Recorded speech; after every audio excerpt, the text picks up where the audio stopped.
Hello everyone आज गोटे fresh video को आपण माने बहुत बहुत स्वागत। तो आज हूँ बाबा शनिश्चर जन्मदिन ता सांग को वार्षिक पूजा मध्य।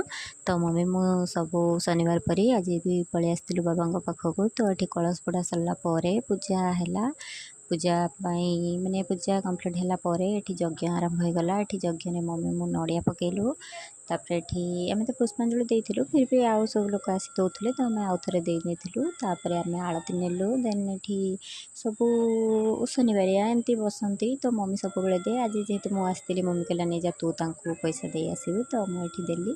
आउट देखिपुर के लंबा लाइन ही खावाई तो सरला तो आम गलु खावाई। बहुत संघर्ष पर जा पहुँचलु प्रसाद आ प्रसाद रे भात डाली खटा मिक्सर